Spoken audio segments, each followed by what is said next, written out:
ಇದನ್ನ ನೋಡಿದಾಗ ನನಗೆ ಒಂದು ನೆನಪಾಗ್ತಕ್ಕಂಥದ್ದು,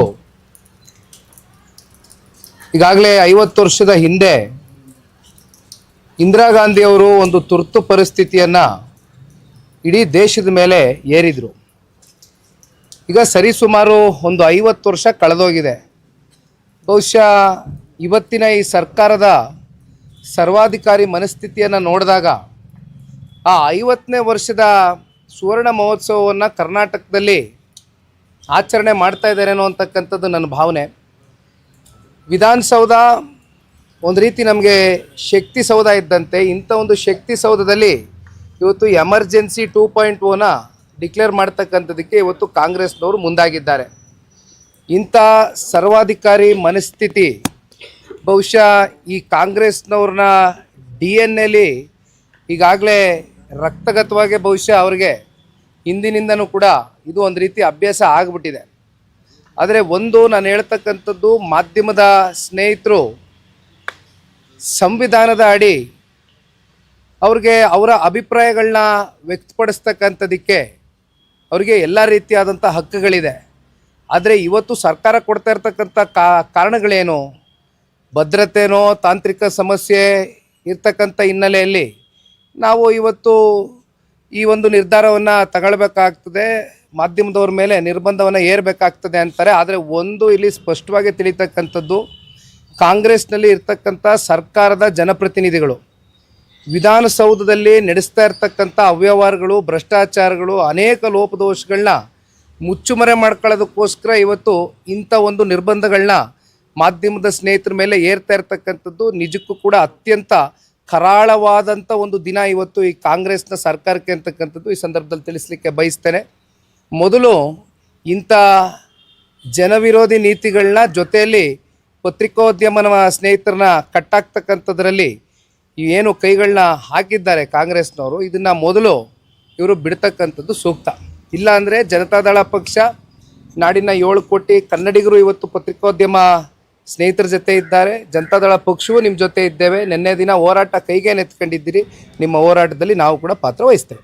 ಎರಡನೇದು, ಈಗ ಕೊತ್ತೂರು ಮಂಜುನಾಥ್ ಅವರು ಬಹಿರಂಗವಾಗಿ ಹೇಳಿರುವಂಥದ್ದು, ಈ ಹೆಲಿಕಾಪ್ಟರ್ ಯೂನಿಟ್ ಉದ್ಘಾಟನೆ ಮಾಡೋದ ಸಂದರ್ಭದಲ್ಲಿ ಸ್ಥಳೀಯ ರಾಜಕಾರಣಿಗಳನ್ನ ಗಣನೆಗೆ ತೆಗೆದುಕೊಂಡಿಲ್ಲ, ಅವರಿಗೆ ಪವರ್ ಕೊಡೋಂಥದ್ದು ಬೇಡ, ಕೈಗಾರಿಕೆಯನ್ನ ಸ್ಥಾಪನೆ ಮಾಡೋದಕ್ಕೆ ಬಿಡೋದು ಬೇಡ. ಅಲ್ಲಿಗೆ ರಾಜ್ಯದಲ್ಲಿ ಕೈಗಾರಿಕೆ ಸ್ಥಾಪನೆ ಮಾಡಿದ್ರೆ ರಾಜಕಾರಣಿಗಳನ್ನ ಒಮ್ಮತಕ್ಕೆ ತಗೊಳ್ಬೇಕು, ಅವ್ರನ್ನ ಅಂಡರ್ಸ್ಟ್ಯಾಂಡಿಂಗ್ ತಗೊಂಡೇ ಮಾಡಬೇಕು ಅನ್ನೋ ದಾಟಿಯಲ್ಲಿ ಮಾತನಾಡಿದ್ದಾರೆ. ಇಲ್ಲ ಅಂದ್ರೆ ಯಾವುದೇ ಕಾರಣಕ್ಕೂ ಅವ್ರಿಗೆ ಮಾಡೋದು ಬೇಡ.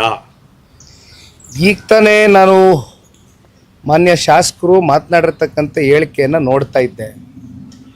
ಒಂದು ರೀತಿ ಪ್ರಚೋದನೆ ಕೊಡ್ತಕ್ಕಂಥ ಹೇಳಿಕೆಗಳು ಇವತ್ತು ಶಾಸಕರು ಮಾತನಾಡ್ತಕ್ಕಂಥದ್ದು ಬಹುಶಃ ಅವರ ಒಂದು ಶಾಸಕ ಸ್ಥಾನಕ್ಕೆ ಶೋಭೆ ತರಲಿಕ್ಕಿಲ್ಲ. ಇವತ್ತು ಕರ್ನಾಟಕ ರಾಜ್ಯಕ್ಕೆ ಒಂದು ಕೈಗಾರಿಕೆ ಸ್ಥಾಪನೆ ಆಗುತ್ತೆ ಅಂತಕ್ಕಂಥದ್ದಾದಂಥ ಸಂದರ್ಭದಲ್ಲಿ ಒಬ್ಬ ಶಾಸಕ ಅದಕ್ಕೆ ಸಂಪೂರ್ಣವಾದಂಥ ಒಂದು ಸಹಕಾರವನ್ನು ಕೊಡಬೇಕು, ಬೆಂಬಲವನ್ನು ನೀಡಬೇಕು. ಇಲ್ಲಿ ಯಾರನ್ನು ಬಿಟ್ಟು ಮಾಡ್ತಕ್ಕಂಥ ಪ್ರಶ್ನೆ ಇಲ್ಲ. ಮೊದಲು ಇಂಥ ಒಂದು ಸಂಪ್ರದಾಯಗಳು, ಸಂಸ್ಕೃತಿಯನ್ನು ಇವತ್ತು ಈ ಕಾಂಗ್ರೆಸ್ನವರೇನು ಹೊಂದಿದ್ದಾರೆ, ಇವೆಲ್ಲವನ್ನು ಬಿಟ್ಟು ನಮ್ಮ ರಾಜ್ಯದ ಸಮಗ್ರ ಅಭಿವೃದ್ಧಿಯ ದೃಷ್ಟಿಯಿಂದ ಕೇಂದ್ರದ ಸರ್ಕಾರ ಕೋಲಾರ್ನಲ್ಲಿ ಇವತ್ತು ಏನೊಂದು ದೊಡ್ಡ ಐತಿಹಾಸಿಕವಾದಂಥ ಒಂದು ಕೈಗಾರಿಕೆಯನ್ನು ತಗೊಂಡು ಬರಬೇಕು ಅಂತಕ್ಕಂಥ ನಿರ್ಧಾರ ಮಾಡಿದ್ದಾರೆ. ಇದಕ್ಕೆ ಪೂರಕವಾಗಿ ಬೆಂಬಲ ಕೊಡ್ತಕ್ಕಂಥ ಸೂಕ್ತ.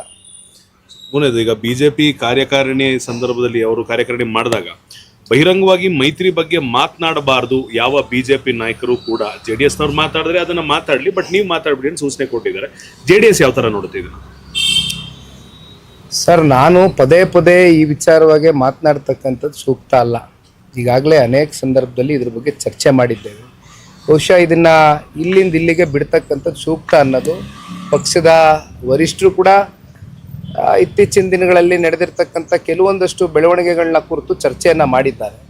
ಹಾಗಾಗಿ ಒಂದು ಭಾರತೀಯ ಜನತಾ ಪಾರ್ಟಿ ಇರಲಿ, ಜನತಾದಳ ಪಕ್ಷ ಇರಲಿ, ಒಗ್ಗಟ್ಟಿನಿಂದ ಯಾವುದೇ ವೈಮನಸ್ಸುಗಳಿಲ್ದಿರ ಒಮ್ಮತದಿಂದ ಇವತ್ತು ಈ ರಾಜ್ಯದ ಜನತೆಯ ಒಂದು ಹೃದಯವನ್ನು ಗೆಲ್ತಕ್ಕಂಥದ್ದಕ್ಕೆ ಕನಿಷ್ಠ ಪಕ್ಷ ಅವತ್ತೂ ಹೇಳಿದ್ದೇನೆ, NDA ಹತ್ತತ್ರ 140ರಿಂದ 150 ಸ್ಥಾನವನ್ನು ಗೆಲ್ತಕ್ಕಂಥದ್ದಕ್ಕೆ ಇಬ್ಬರು ಒಗ್ಗಟ್ಟಿನಿಂದ ಹೋಗಬೇಕಾಗ್ತದೆ, ಹೋಗ್ತೇವೆ. ನಮ್ಮ ಜನತಾದಳ ಪಕ್ಷದ ಕಾರ್ಯಕರ್ತರ ಸಭೆಗಳಲ್ಲಿ ಪಕ್ಷದ ಕಾರ್ಯಕರ್ತರಿಗೆ ಹುರಿದುಂಬಿಸ್ತಕ್ಕಂಥ ಕೆಲವೊಂದಷ್ಟು ಮಾತುಗಳನ್ನ ನಾವು ಆಡಬೇಕಾಗ್ತದೆ.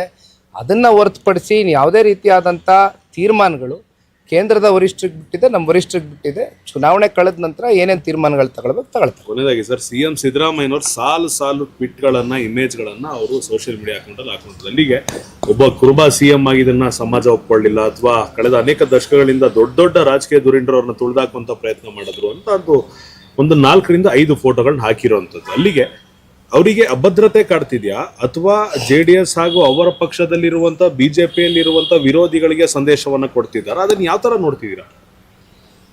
ನನಗೆ ಯಾವ ಒಂದು ಅರ್ಥದಲ್ಲಿ ಇವೆಲ್ಲವೂ ಕೂಡ ಸಾರ್ವಜನಿಕ ವಲಯದಲ್ಲೇ ಹೊರಗಾಕಿದ್ದಾರೆ ನನಗೆ ಗೊತ್ತಿಲ್ಲ. ಆದರೆ ಒಂದು, ಮಾನ್ಯ ಮುಖ್ಯಮಂತ್ರಿಗಳು ಜನತಾದಳ ಪಕ್ಷದಲ್ಲಿ ಇದ್ದಂಥ ಸಂದರ್ಭದಲ್ಲಿ, ಇವತ್ತು ಜನತಾದಳ ಪಕ್ಷ ಅಂದರೆ ಭಾಳ ಜನ ಒಕ್ಕಲಿಗರಿಗೆ ಸೀಮಿತವಾಗಿರ್ತಕ್ಕಂಥ ಪಕ್ಷ ಅಂತಕ್ಕಂಥದ್ದು ಒಂದು ರೀತಿ ತಪ್ಪು ಕಲ್ಪನೆಯನ್ನು ಹೊರಡಿಸ್ಬಿಟ್ಟಿದ್ದಾರೆ. ಆದರೆ ದೇವೇಗೌಡರು ಸಾಹೇಬರು ರಾಜಕಾರಣ ಜೀವನದಲ್ಲಿ ಇವತ್ತೇನು ರಾಜ್ಯದ ಮುಖ್ಯಮಂತ್ರಿಗಳಿದ್ದಾರೆ ಅವ್ರನ್ನ ಉಪಮುಖ್ಯಮಂತ್ರಿ ಸ್ಥಾನಕ್ಕೆ ತೆಗೆದುಕೊಂಡು ಹೋಗಿ ಕೂರಿಸಿದ್ರು. ಇನ್ನು MP ಪ್ರಕಾಶ್ರವರು ಭಾಳ ಹಿರಿಯರು, ನಮ್ಮ ಜೊತೆಲಿ ಇಲ್ಲ, ಇವತ್ತು ಭಾಳ ಹಿರಿಯ ನಾಯಕರು, ಅವ್ರನ್ನೂ ಕೂಡ ಉಪಮುಖ್ಯಮಂತ್ರಿ ಸ್ಥಾನಕ್ಕೆ ತಗೊಂಡೋಗಿರ್ತಕ್ಕಂಥದ್ದು ಇದೇ ಜನತಾದಳ ಪಕ್ಷ.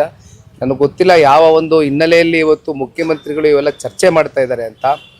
ಬಹುಶಃ ನಮಗೆ ನಿಮಗೆ ಗೊತ್ತಿದ್ದಂಗೆ ಸೀಟಿನ ವಿಚಾರವಾಗಿ ಇವೆಲ್ಲ ಚರ್ಚೆಗಳು ಉದ್ಭವ ಆಗಿದೆ. ಆದರೆ ಒಂದು, ಕೇಂದ್ರದಲ್ಲಿ ಕಾಂಗ್ರೆಸ್ನವರು ಆ ನಾಯಕತ್ವಕ್ಕೆ ಏನಾದರೂ ಕೇಂದ್ರದಲ್ಲಿ ಬೆಲೆ ಕೊಡ್ತಾರೆ ಅನ್ನೋದಾದರೆ ರಾಜ್ಯ ನಾಯಕರು, ಬಹುಶಃ ಕೇಂದ್ರ ನಾಯಕರು ಈ ಕೂಡಲೇ ಇಂಟರ್ಫಿಯರೆನ್ಸ್ ಕೊಟ್ಟು ಇದಕ್ಕೇನಾದರೂ ಒಂದು ತೆರೆ ಎಳೀತಕ್ಕಂಥ ಕೆಲಸ ಮಾಡಬೇಕು. ಇಲ್ಲಾಂದರೆ ಇದೇ ನೆಪ ಹೊಡ್ಕೊಂಡು ಇನ್ನೊಂದು 2 ವರ್ಷ ಇದೇ ರೀತಿ ಕಾಲಹರಣ ಮಾಡ್ಕೊಂಡು ಹೋಗ್ತಾರೆ ಕಾಂಗ್ರೆಸ್. ಸಬ್ಸ್ಕ್ರೈಬ್ ಬಟನ್ ಮೇಲೆ ಕ್ಲಿಕ್ ಮಾಡಿ ಹಾಗೂ ನಮ್ಮ ಹೊಸ ವಿಡಿಯೋಸ್ ಅಪ್ಲೋಡ್ಗೋಸ್ಕರ ಪಕ್ಕದಲ್ಲಿ ಕಾಣುವ ಬೆಲ್ ಬಟನ್ ನಮ್ಮೆಲ್ಲ ವಿಡಿಯೋಗಳನ್ನ ಲೈಕ್ ಮಾಡಿ, ಶೇರ್ ಮಾಡಿ ಹಾಗೂ ಕಮೆಂಟ್ ಮಾಡಿ.